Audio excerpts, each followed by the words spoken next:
हमारे सामने उदाहरण है। ये हमारा सौभाग्य है, 2019 के प्रयागराज कुंभ को आयोजित करने का सौभाग्य हमारी सरकार को प्राप्त हुआ था और 15 जनवरी से 4 मार्च 2019 तक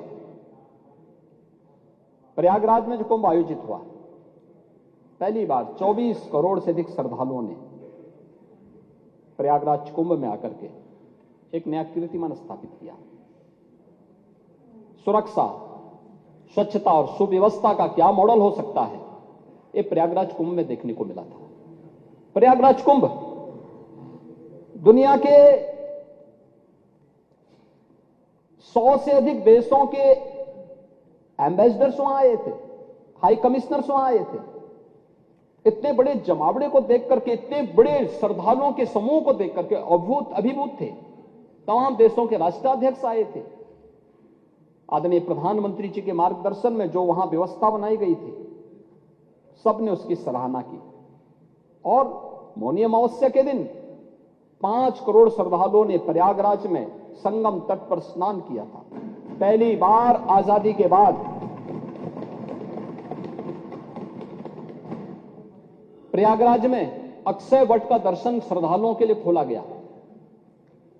सरस्वती कूप के दर्शन श्रद्धालुओं ने किए। ये प्रयागराज के अंदर ये दृश्य भी हर व्यक्ति देख करके अभिभूत था। और हमारी सरकार ने अभी से व्यवस्था प्रारंभ की है कि हम लोग 2025 के कुंभ को भव्य और दिव्य रूप में स्वच्छता, सुरक्षा और सुव्यवस्था के उसी मॉडल के रूप में आगे लेकर के जाएंगे जो 2019 में दिया गया था, उसी मॉडल को। क्योंकि हमारा मानना है, अब अयोध्या में 19 के पहले जब प्रयागराज कुंभ, 19 में जब प्रयागराज कुंभ था, तब काशी में काशी विश्वनाथ धाम इस रूप में नहीं था। मां विंध्यवासिनी का धाम इस रूप में नहीं था। चित्रकूट इस रूप में नहीं था। अयोध्या धाम इस रूप में नहीं था। नैमिषारण्य इस रूप में नहीं था।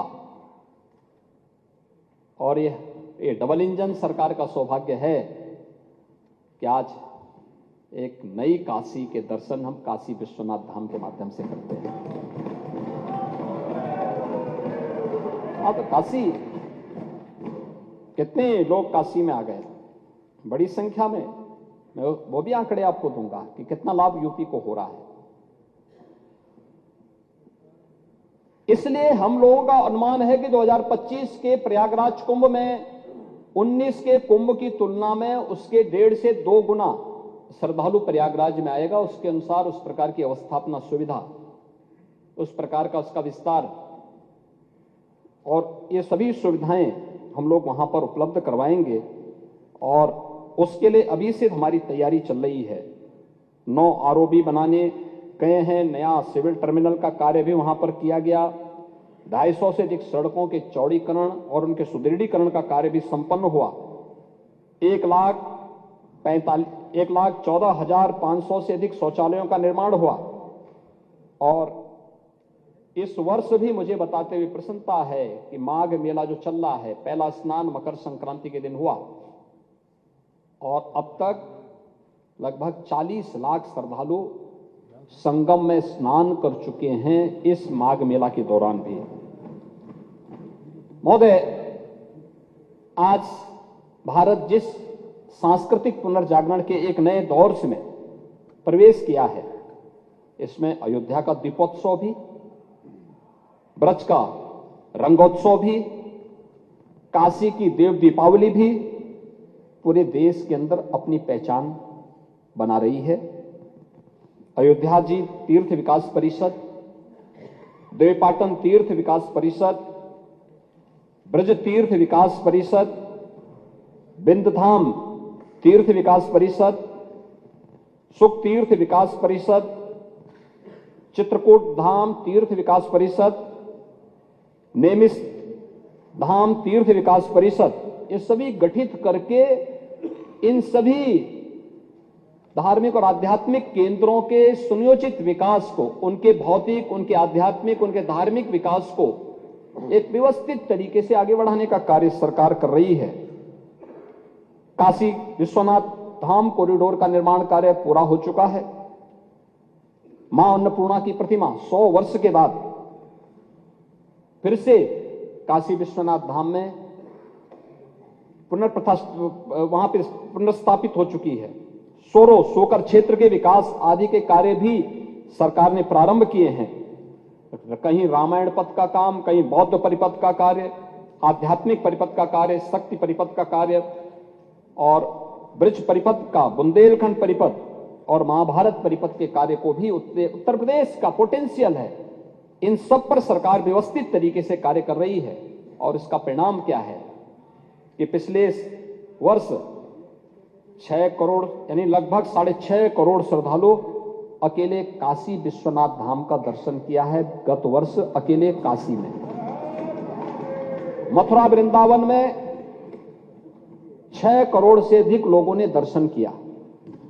नैमिषारण्य में 10 लाख श्रद्धालु आए और सरकार के जो अन्य फोकस सेक्टर रहे हैं, बुंदेलखंड में 2 करोड़ 55 लाख श्रद्धालुओं ने, बुद्धिस्ट सर्किट में लगभग 30 लाख टूरिस्ट ने और सुख तीर्थ में भी लगभग 10 लाख श्रद्धालु अलग अलग समय में आकर के उन्होंने वहां की बदलते हुए नए प्रवेश में अपने आप को सुरक्षित भी और नए भारत के एक नए उत्तर प्रदेश में उन्होंने कुछ नया अनुभव किया है।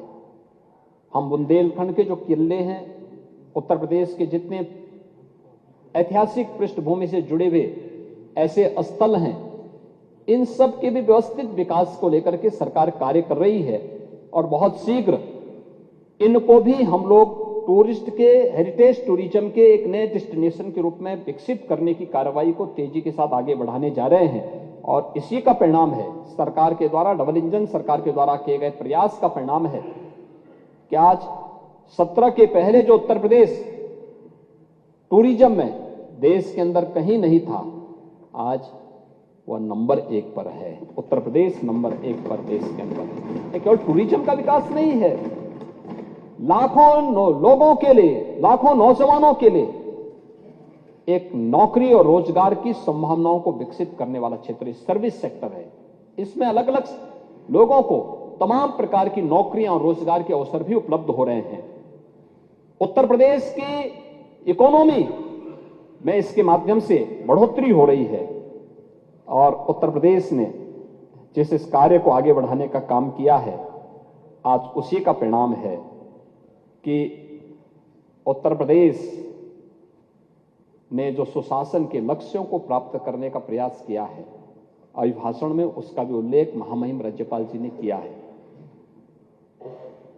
महोदय, वर्तमान में जो डबल इंजन की सरकार कार्य कर रही है,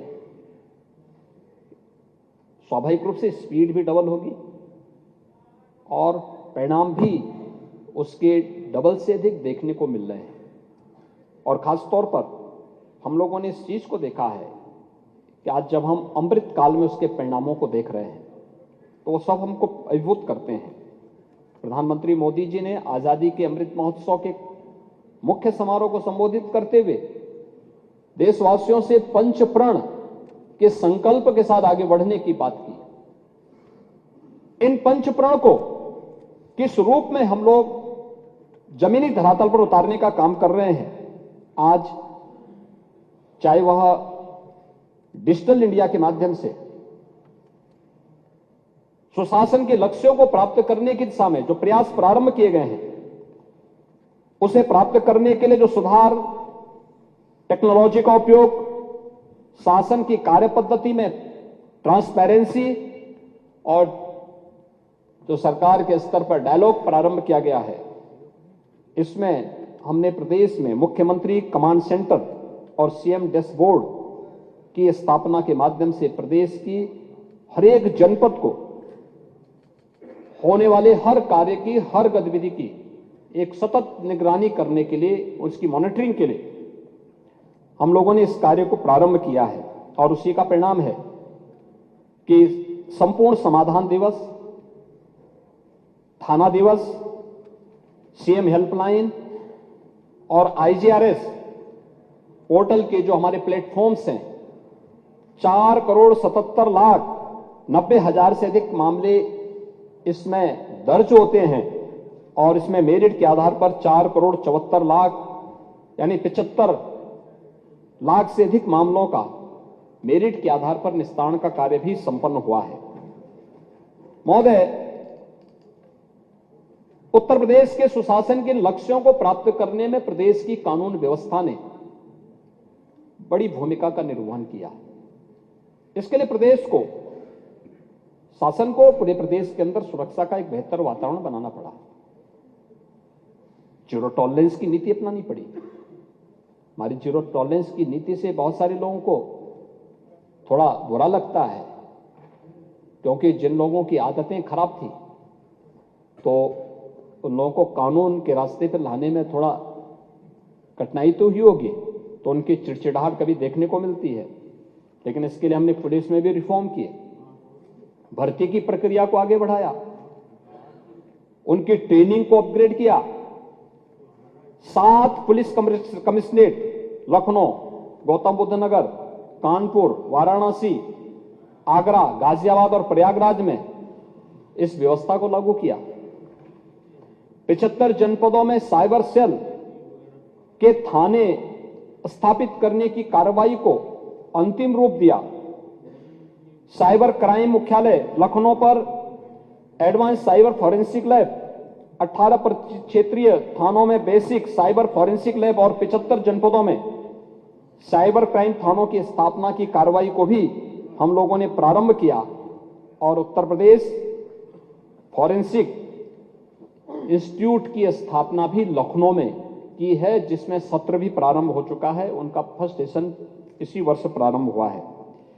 1,55,600 से अधिक पुलिस कार्मिकों की भर्ती संपन्न की है, जिनमें से 22,670 केवल महिला कार्मिक हैं। 68,600 से अधिक पदों पर भर्ती की प्रक्रिया वर्तमान में प्रचलित है।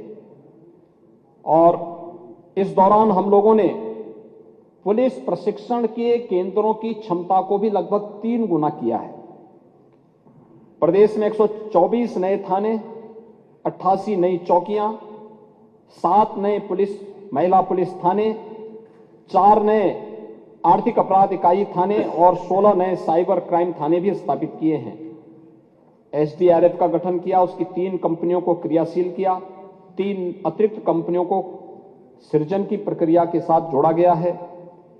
वीरांगना झलकारी बाई महिला पीएसी बटालियन गोरखपुर, वीरांगना अवंती बाई महिला पीएसी बटालियन बदायूं और वीरांगना उदा देवी महिला पीएसी बटालियन लखनऊ की स्थापना की कार्रवाई को आगे बढ़ाया। और पहली बार महिला पुलिस कार्मिकों को भी फील्ड की ड्यूटी देने के कार्य प्रारंभ किए गए और महिला बीट पुलिस अधिकारी के रूप में 10,000 से अधिक महिला बीट में उनकी तैनाती की गई। एंटी नारकोटिक्स टास्क फोर्स का गठन भी प्रदेश के अंदर किया गया। इसके साथ साथ प्रदेश ने महत्वपूर्ण प्रतिष्ठानों की सुरक्षा के लिए स्पेशल सिक्योरिटी फोर्स का गठन किया। स्पेशल सिक्योरिटी फोर्स एसएसएफ ही अयोध्या धाम में भगवान राम के भव्य और दिव्य मंदिर की सुरक्षा में लगाई गई है। एसएसएफ, उत्तर प्रदेश एसएसएफ, जिसकी ट्रेनिंग आधुनिक पद्धति से कराई गई है और उसके कमांडो ही वहां सुरक्षा में तैनात हैं। देवबंद, सहारनपुर में, बहराइच, अलीगढ़, कानपुर सहित अन्य जनपदों में एटीएस की नई फील्ड यूनिट का गठन भी किया गया है। और प्रदेश में आज जब हम लोग प्रदेश की कानून व्यवस्था और सुरक्षा के माहौल को देखते हैं तो देश के अंदर स्वाभाविक रूप से इसको एक मॉडल के रूप में माना जाता है। एनसीआरबी के आंकड़े जो बताते हैं 2016 के सापेक्ष 2023 में अगर आप देखेंगे तो डकैती के मामलों में लगभग 87% कमी आई है, लूट के मामलों में लगभग 76% कमी आई है, हत्या के मामले में 43% कमी आई है, बलवा के मामले में 64%, फिरौती और अपहरण के मामलों में 72% और दुष्कर्म के मामलों में 46% की कमी देखने को मिली है। महोदय, ये एनसीआरबी के आंकड़े हैं और ये तब हैं जब किसी भी व्यवस्था को यहां पर कहीं भी पूरी ट्रांसपेरेंसी के साथ में है। अगर आप देखेंगे जो हमारे नेता प्रतिपक्ष एक बात को यहां पे कह रहे थे और खास तौर पर उन्होंने एक चीज की यहां पे चर्चा की कि प्रदेश के अंदर रिस्पांस टाइम, यानी ये कह रहे थे कि हमने डायल 100 बनाया, आपने उसका नाम बदल दिया। पूरे देश के अंदर डायल 100 को डायल 112 के रूप में बदला गया है और एक इंटीग्रेटेड कमांड सेंटर के माध्यम से पूरे देश की इस व्यवस्था को संचालित करने की कार्रवाई को आगे बढ़ाया गया है।